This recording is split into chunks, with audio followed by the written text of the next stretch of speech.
It is a big deal and a priority for us to stay at home as much as possible, and that means lots of time on the internet. It's a valuable tool for us during this critical time.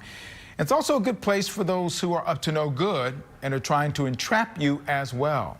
Joining me is Rania Mankarious, the CEO of Crime Stoppers of Houston. And Rania, I know that mostly we talked with you and Crime Stoppers about a lot of different things, but now we're talking about trying to help the bad guys in a different kind of way. Talk about how you've transitioned what Crime Stoppers is doing now to be available online to help parents and students during this time avoid some of the issues that they can run into online. Oh my goodness. Well, like everybody else, we found ourselves having to quickly stop and adjust and re-strategize because of what's going on with this pandemic.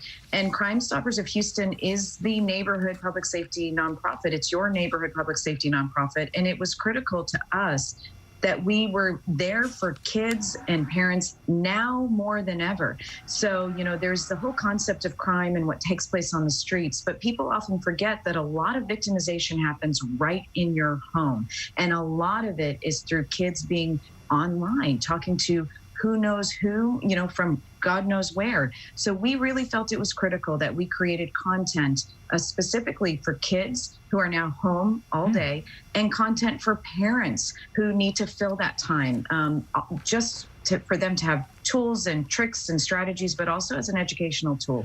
And kids do everything online, and we needed to talk about it. And what form does that take when you say make it available to the parents and students? Every form. We do live webinars via Zoom. So we have a calendar on our website, crime-stoppers.org. You can go to today and see what classes we have coming up for next week. We're doing private sessions through Zoom, but we're also doing a lot of digital shorts, a lot of writing, a lot of blogs, social media. We're using TV interviews. We're using every possible tool to get the message out now more than ever. This is a time when parents are, in many cases, it's probably a bad way to use the word, but forced to spend a lot more time in close quarters with their kids. But in this case, it's actually a good thing, is it not? That parents are close by, they can kind of keep a watchful eye when they might not otherwise be able to do so. Listen, I have to be honest and say it's a stressful time. I'm a mom of 3.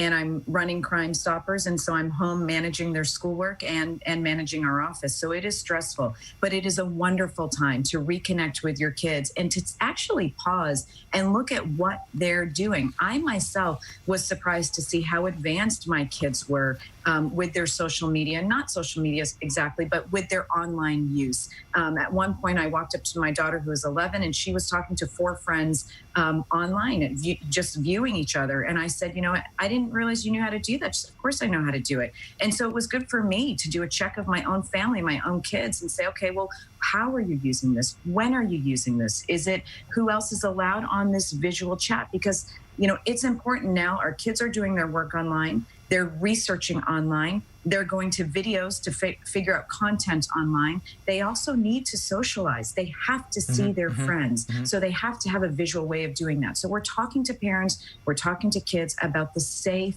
way, the right way to engage in what's actually critical right now. You have a great relationship as Crime Stoppers, of course, with law enforcement agencies around, including the cyber crimes unit there and what they look for. What kind of things? I know that you have the information on the website. We're going to send people to that in just a moment. What kind of things do you tell parents that are red flags about some things that might not be what their kids should be looking at?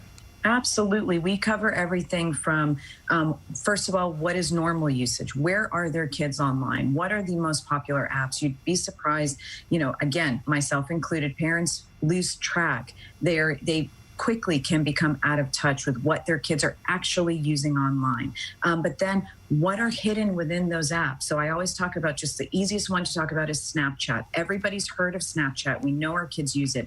But a lot of parents don't realize there's something called Snap Map that literally gives other people any connections you have on the app real-time information on exactly where your child is. Now, all of us are at home right now, but it allows predators or people that are not well-meaning to know exactly where your child lives if they're on Snapchat while they're at home. When we get out of this crisis, it follows your children at school. It follows your children if they have an afternoon job, if they're babysitting, if they're running at Memorial Park.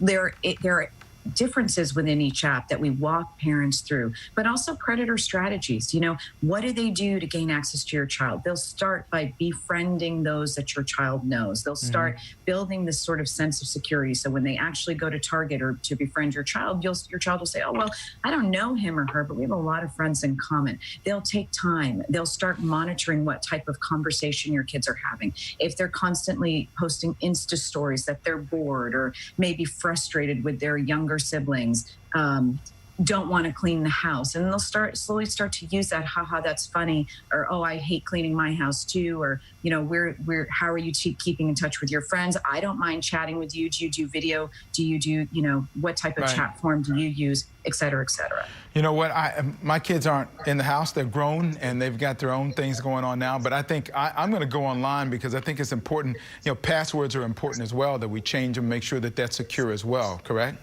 Absolutely. And by the way, your kids do not have a right to privacy. You know, I have a lot of parents that say, well, their social media, it's private. It's theirs. It's like a diary. No, it's actually not like a diary. A diary is something you write in and hide under your bed. Your online usage is open for the world. And a lot of people have bad intentions when it comes to young kids. So know your kids' passwords and know every social media account they're on. Don't be naive. They're the ones you see. And then there are fake accounts and there are accounts you don't know about.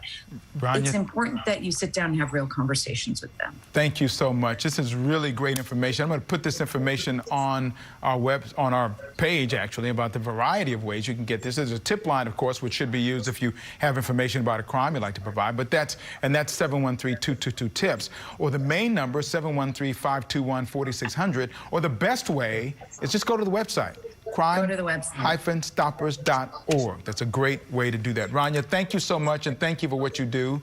I'm going to go online and join you for some webinars just so I can do a virtual hug and see you guys in work. We'll be looking for you, Cambrell. Thank you so much. Stay healthy and safe. Thank you so much as well.